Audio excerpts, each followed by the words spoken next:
जो मैकेफी था उसकी जर्नी इतनी अच्छी चल रही थी, एंटीवायरस बनाया, पॉपुलर भी था, पर ये क्रिप्टो किंग की जो कहानी है वो उसमें कैसे ट्विस्ट हुआ, वो वहाँ पे कैसे टर्न अराउंड हुई? देखिए, जो बिटकॉइन है उसके पीछे कई सारी कॉन्स्पिरेसी थ्योरी है और उसके बेस पर उसकी लिंकिंग हुई, क्योंकि जब उसने एंडोर्समेंट शुरू कर दिया ओपनली और लोग उसके कई सारे ऐसे स्टेटमेंट थे जो सही साबित हुए थे, तो उसका ट्रस्ट लेवल बहुत बड़ा था।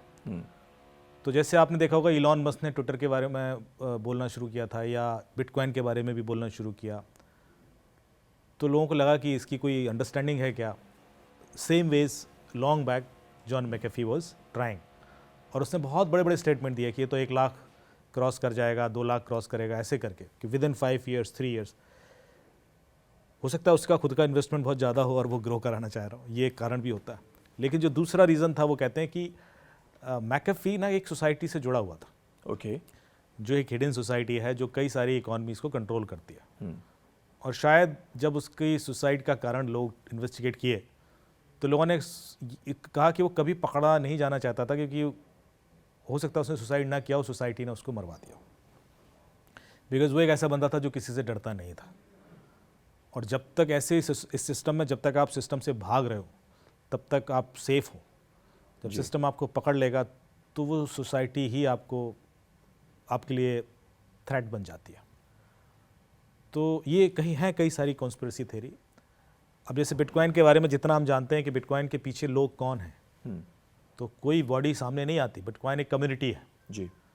और जो इन्फॉर्मेशन है वो कहती है कि भाई एक व्यक्ति था सतोशी नकामोटो करके, जिसने एक पेपर पब्लिश किया, उसके बेस पर एक कम्युनिटी ने उसको सॉफ्टवेयर बनाना शुरू कर दिया। इवेंचुअली वो बिटकॉइन पैरेलल करेंसी सिस्टम लेकर आ गए ब्लॉकचेन बेस्ड लेजर में। पर सतोशी नकामोटो था कौन, आज तक किसी को नहीं पता। सतोशी नकामोटो की कोई आइडेंटिटी नहीं है।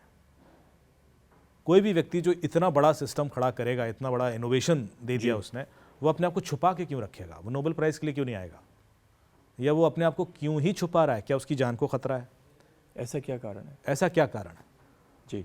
तो इसके 2 ही रीज़न हो सकते हैं। या तो ऐसा कोई व्यक्ति वाकई नहीं है, ये फेक नाम दिया गया है, और यदि कोई ऐसा व्यक्ति है जिसको मार दिया गया है ताकि कल के दिन ये सच्चाई इसकी, जिसके पीछे का जो इंटेंशन है, लोगों को ना पता पड़े। 2 ही कारण हो सकते हैं जी।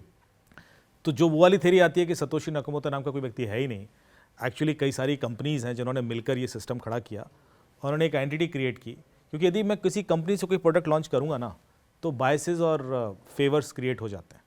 यदि कोई गवर्नमेंट कोई प्रोडक्ट लॉन्च करेगी तो बायसेस और फेवर्स क्रिएट हो जाते हैं कि यार कुछ लोग इसके अगेंस्ट होंगे, कुछ लोग इसके फेवर में होंगे। जैसे ट्विटर को मैं एक सोशल मीडिया प्लेटफॉर्म मानते ही नहीं, ट्विटर को मैं एक पॉलिटिकल टूल मानता हूँ। जी। और यही कारण था कि इलॉन मस्क ने इतना महंगा उसे खरीदा और उसका इम्पैक्ट आपने यूएस इलेक्शन में देख भी लिया। जी। तो जब कोई ऐसा टूल बन जाता है ना, पॉलिटिकल टूल, तो उसके पीछे एक डिफरेंट इंटेंशन होती है। सिमिलरली बिटकॉइन सिर्फ एक करेंसी नहीं है, बिटकॉइन एक सिस्टम है मेन स्ट्रीम इकोनॉमिक सिस्टम से पैसा बाहर लाने का, कि एक पैरेलल कहीं पार्क किया जा सके जहाँ से जब चाहिए वो ले लें, क्योंकि अदरवाइज तो सरकारें नज़र रखेंगी। तो वो करने के लिए कुछ लोग ऐसे थे जिनके पास इतना पैसा था कि अब बाहर कैसे लाएं, तो they had to create a parallel economic system. तो I am not claiming, but जो इन्फॉर्मेशन गूगल पे मैं वही बता रहा हूँ कि लोग कहते हैं कि जो सतोशी नकामोटो है वो उन कंपनीज़ के पहले 2 लेटर का नाम लेकर बनाया गया। ओके। जैसे सैमसंग, तोशिबा, मोटोरोला, आप देख लें, बाकी नाम गूगल पे मिल जाएंगे। पर सतोशी नकामोटो से आपको हर एक वो 2-2 लेटर लेकर ऐसे 5-6 कंपनीज़ के नाम मिलेंगे। वो कहते हैं कि इन्होंने शायद ग्रुप बनाया और एक नाम आइडेंटिफाई किया और उससे एक पेपर पब्लिश करवाया, जबकि ऐसा कोई व्यक्ति था नहीं। बट इनके पास ही मेजर बिटकॉइन हैं, तो जब ये उनको सिस्टम से पैसा निकालना होता है तो वो निकाल लेते हैं और एनोनिमाइज होता है। तो ये है कॉन्स्पिरेसी थ्योरी। तो इस अब तरीके ऐसे से शुरू में हुआ। इस कम्युनिटी ने, जो भी ये लोग थे स्टार्टिंग में, कुछ और लोग ज्वाइन करने शुरू किए बिकॉज ऑफ सिक्योरिटी और एंडोर्समेंट रीजन, कि उनको एक ऐसा व्यक्ति चाहिए था जो इसको एंडोर्स कर दे, जिसकी की क्रेडिबिलिटी डार्क वेब पर भी हो, जिसकी की क्रेडिबिलिटी इलीगल चीज़ों को लेकर भी हो, जो क्रिमिनल टाइप का बंदा भी हो। McAfee was the best fit, क्योंकि मैकेफी था ही वैसा बंदा। बिल्कुल। टैक्स नहीं देना है, मतलब आपको डार्क वेब से ही करना है ना चीज़ें, छुप के रहना है, मर्डर भी कर दिया तो भाग जाना है, लॉ इन्फोर्समेंट को वो करना है, और फिर इलेक्शन भी लड़ना है। मतलब आप देख रहे हो वो व्यक्ति कितना एग्रेसिव था। तो ये राइट फिट था कि ये इंडोर्स कर देगा तो वैल्यू बढ़ेगा, और हुआ। जब इसने इंडोर्समेंट शुरू किया तो बिटकॉइन की वैल्यू बढ़ी भी। लेकिन वो उस मैकेफी की कहानी है। तो ये बड़ी इंटरेस्टिंग कहानी है, और आई थिंक लोग इससे इंस्पायर भी हो सकते हैं और लोग इससे सीख भी सकते हैं कि क्या नहीं करना है। बिल्कुल, क्योंकि लाइफ में आप कितना भी